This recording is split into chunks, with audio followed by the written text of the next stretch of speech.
She buried her husband after 31 years of marriage, and instead of quiet mourning, she walked straight into a storm. The sanctuary was still heavy with lilies when the murmurs began. The hymns had barely faded. The final prayer had barely left the pulpit. And already, in corners and corridors, voices were lowering into speculation. Have you ever noticed how quickly admiration can turn into suspicion? How a lifetime of service can be reduced to a headline? How the very people who once applauded your faith can suddenly question your integrity? When Bishop Harold Ivory Williams died in July 2014, Shirley Caesar didn't just lose her husband. She lost her confidant, her counselor, the steady presence who understood the weight of public ministry and the private cost it exacted. For 31 years, they had navigated stages and sanctuaries, criticism and celebration, triumph and trial, together.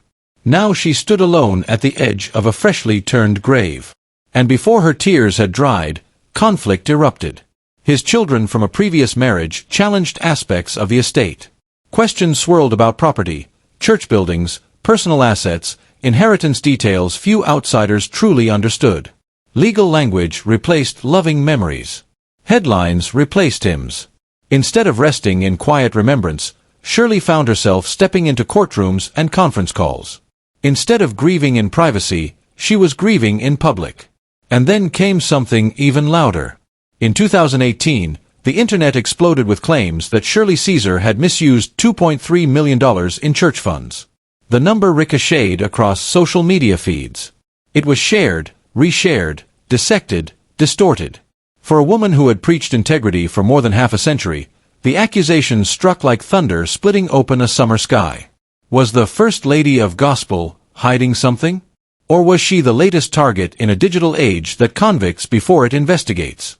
The allegations were tied to church finances, capital improvement funds, community programs, expenditures that, to outsiders unfamiliar with ministry budgets, looked large and suspicious. Critics spoke confidently. Comment sections filled with certainty. The court of public opinion convened at record speed. An independent audit told a different story. Investigators combed through years of financial records. They examined deposits, withdrawals, contracts, and expenditures. They traced money from donor to designated purpose. And what they found did not match the viral narrative. Nearly all church funds had gone exactly where they were intended. In fact, there were documented instances where Shirley had personally covered shortfalls, writing checks from her own account to keep programs running when donations dipped. She was cleared of wrongdoing. But here's the question.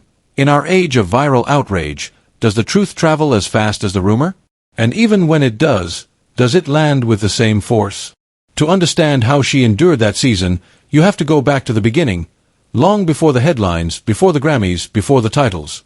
You have to step into a small, crowded house in Durham, North Carolina, in 1938. Shirley Ann Caesar was born into a family of 13 children. The house was modest, often overflowing with bodies and responsibilities. Money was scarce. Space was scarce. But music was everywhere. Her father, affectionately known as Big Jim Caesar, worked long days at a tobacco factory. His hands were calloused. His shoulders were weary. But when evening came, he traded factory dust for gospel song. He preached. He sang. He filled their home with harmonies that wrapped around the walls like warmth in winter. Neighbors would sometimes linger outside just to listen. Little Shirley would sit close, eyes wide, absorbing every note. She didn't know it yet, but she was being trained, not just in melody, but in ministry. She was learning that faith was not a Sunday accessory. It was a daily lifeline. Then tragedy struck. When Shirley was just 7 years old, her father died suddenly after a seizure. One moment he was the towering voice of their household. The next, he was gone. The house that once rang with music fell into a silence so thick it seemed to press against the windows. For years, Shirley carried a private burden. She believed, in the mysterious logic of a grieving child, that his death was somehow connected to a childhood mistake she had made. Imagine a little girl holding that kind of guilt, wondering if her own misstep had tilted heaven's scales. Grief does strange things to a young heart. It can shrink it with fear, or stretch it with longing. Her mother, suddenly widowed and physically limited by arthritis, faced an overwhelming task: raising 13 children alone. Bills did not pause for sorrow. Hunger did not respect mourning. There were mouths to feed, clothes to wash, floors to scrub. Shirley stepped into responsibility early. She cooked. She cleaned. She cared for younger siblings. Childhood narrowed into duty. But she also sang. Church became both refuge and training ground. The pews felt like safety. The pulpit felt like possibility. By 8 years old, Shirley was singing solos that stunned grown congregations. Her voice carried a depth that seemed far older than her small frame. People would whisper, "That child has something special." By her early teens, she was traveling with evangelist Leroy Johnson. In the segregated South of the 1950s, this was no small feat, a young black girl stepping onto stages, appearing on television programs, commanding rooms that did not always welcome her presence. It required courage she barely realized she possessed. At just 12 years old, she recorded her first single, "I'd Rather Have Jesus." While other children were worrying about homework assignments and playground politics, Shirley was helping support her family with record sales and honorariums. But even as her name spread through gospel circles, she wrestled with direction. Was this her path forever? Or was there another, safer road? She enrolled at North Carolina College at Durham, now North Carolina Central University, to study business education. Stability sounded appealing. A steady paycheck. A predictable life. No traveling. No criticism. No spotlight. Then came a moment she would describe for the rest of her life. During a typing test, as the rhythmic clack of keys filled the classroom, she felt what she believed was God calling her to preach. Not just sing. Preach. The sensation was so strong it interrupted her concentration. It redirected her ambition. What would you have done? Chosen security or calling? Shirley chose calling. She left college and stepped fully into ministry, trusting that the same God who had sustained her through childhood grief would sustain her future. In 1958, she joined the legendary gospel group the Caravans. Surrounded by powerhouses like Albertina Walker and Inez Andrews, Shirley sharpened her craft. The road was grueling. Long bus rides. Modest accommodations. Packed schedules. But on stage, something electric happened. She developed her signature style, blending song with what she called sermonettes. In the middle of a melody, she would pivot into preaching. Her voice would rise, not just in pitch but in urgency. Audiences didn't just hear her, they felt her. After 8 years with the Caravans, she made another bold move. She left to go solo. It was risky. The Caravans were established, recognized, respected. Walking away meant starting over. But Shirley had never been afraid of starting over. She built her own ministry from the ground up, one church, one concert, one revival at a time. She recorded relentlessly. She traveled tirelessly. She preached with fire and sang with conviction. By 1972, the gamble paid off. She won her first Grammy for "Put Your Hand in the Hand of the Man from Galilee." That first award opened floodgates. Over time, she would earn 11 Grammy Awards, along with numerous Dove and Stellar Awards. But beyond trophies, she earned something rarer: trust. Congregations trusted her voice. Families trusted her message. Communities trusted her heart. One of her most emotional moments came in 1975 with "No Charge." Originally a country tune, her version crossed into mainstream charts. The song told the story of a child who hands his mother a bill for chores completed, only for her to respond with a reminder that her love, her sacrifices, her sleepless nights, came with no charge. When Shirley performed it, audiences wept. Why did it resonate so deeply? Because it spoke to working families. To mothers who had stretched groceries to last until payday. To fathers who had worked double shifts. To children who only later understood the cost of unconditional love. Even at the height of fame, Shirley returned to school, earning a business degree in 1984. She believed ministry required discipline, not just passion. Understanding contracts, budgets, and organizational structure was not unspiritual. It was wise. That mindset helped her build Mount Calvary Word of Faith Church in Raleigh into more than a sanctuary. It became a hub.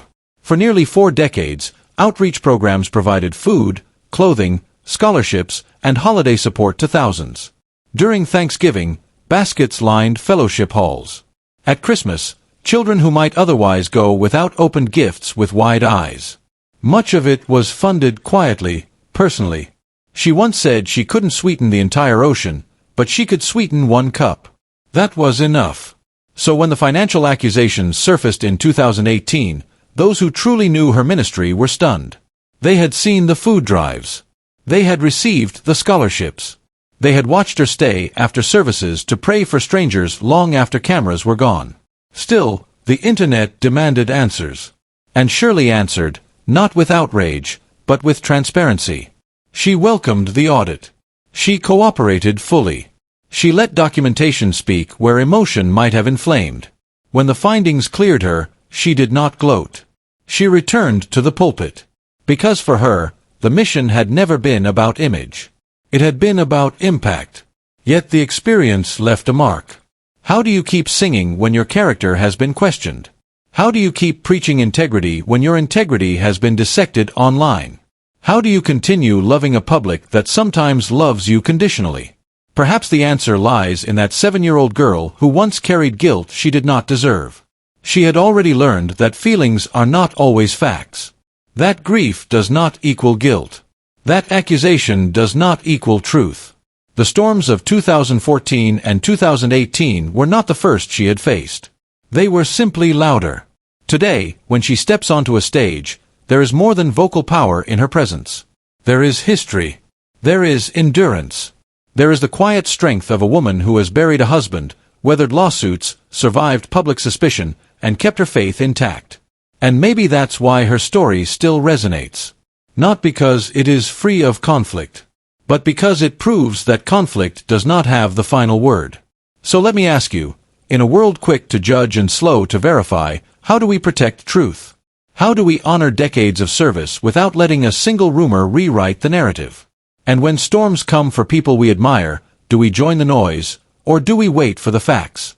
Shirley Caesar's life invites the kind of questions we usually avoid asking out loud. How do you measure a life that has been lived on stages, in council chambers, and in small kitchen tables where a hymn was the only comfort? How do you account for applause that arrives in waves and storms that come without warning? She began in Durham, a little girl who learned to sing before she learned to pretend the world was fair. Losing her father at 7 left a gravity in her chest that never wholly lifted, not because she clung to loss, but because she carried that absence into everything she did. Did that early grief sharpen her ear for other people's pain? Did it teach her to listen when others were desperate to be heard? Picture her as a child in a wooden church pew, the light slanting through tall windows, dust motes drifting like slow applause, an organ warming up somewhere at the back. That room taught her the mathematics of mercy. One voice, multiplied by conviction, could soften the hardest heart. It's no small thing to say a hymn changed a life. It's truer to say a lifetime's work was built from those small, holy repetitions. So when she later said she could not sweeten the entire ocean, she wasn't being modest. She was being realistic about the limits of one life, and honest about how she chose to spend it. She chose, again and again, to give cup by cup, song by song, sermon by sermon. You see that generosity in the tiniest moments, the way she would linger after a performance to sign a program for an elderly woman, the way she would take a hand and hold it like a promise. Why do some people treat influence like currency while others treat it like responsibility? What would you do if thousands came to you asking for hope? Her career was not merely performance. It was ministry and politics and mentorship. In 1987 she ran for and won a seat on the Durham City Council, a gospel singer in public office, an image that makes you reimagine what civic life might look like.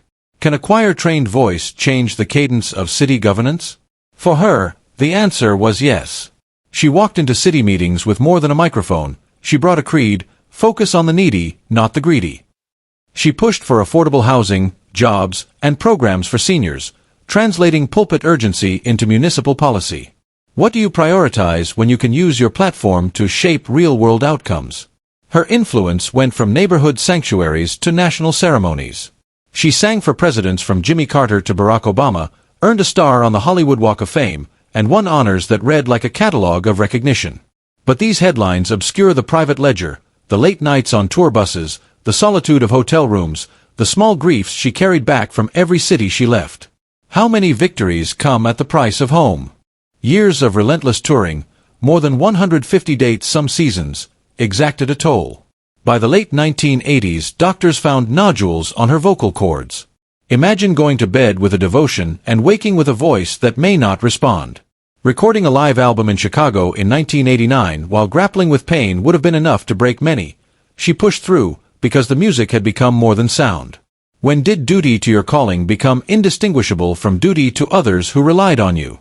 In quieter moments, she described her spiritual regimen as simple, almost austere, rising at 4 a.m. to pray, reading the Bible cover to cover every year. Discipline was not choreography for the cameras, it was the engine. She resisted the temptation to preach for applause. She wanted souls, not ratings. In an era when celebrity can be a currency of fame, why does she insist on a metric few can measure? Then came modern moments that would test even a lifetime of practice. In 2016, a clip of "Hold My Mule," the beans, greens, potatoes, tomatoes line, exploded on the internet. Suddenly millions who had never set foot inside a church were quoting Shirley Caesar.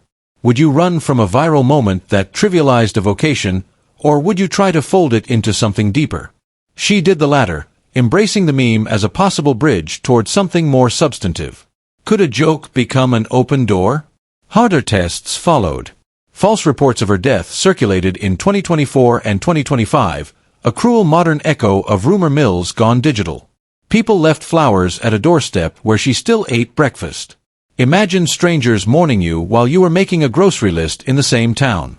How do you keep a sense of reality when the world insists on rewriting your status? In 2025, at age 85, she collapsed during a public appearance and was hospitalized. Social feeds erupted in speculation and fear. She stabilized, returned home, and the incident became another turning point in the public's relationship with her fragility. Watching someone who has been a pillar for decades falter is like watching a lighthouse flicker in a storm. It doesn't make the lighthouse less important, it makes its maintenance urgent. When someone you admire is visibly human, how does your compassion change? Through legal battles and estate disputes, through accusations that ricocheted faster than clarifications, she kept returning to the pulpit. You might wonder, is resilience natural, or is it trained? For Shirley Caesar, resilience looked like ritual, prayer before sunrise, scripture memorized like armor, music that was both confession and cure. She also built structures so others could stand where she stood, mentoring Yolanda Adams, Kirk Franklin, creating a gospel academy that trained new voices. What does it mean to pass the mic? Even as public controversies raged, she collaborated across generations, showing a willingness to be both tradition and trend. She recorded with younger artists, preached to packed houses, and kept engaging with new audiences. Was that stubbornness or strategy? Maybe both. Old songs ashed their way into new arrangements when capable hands reshaped them, and in that alchemy, she found ways to remain relevant without surrendering her core. Yet awards, the 11 Grammys, the Dove and Stellar Awards, state and national honors, never quite captured the private ledger. She admitted, in candid interviews, to wrestling with loneliness and the weight of scrutiny. There's an ache behind the applause that public recognition rarely touches. Who keeps you company when the crowd leaves and the lights go down? Her story is not an argument for sanctity. It is an argument for endurance.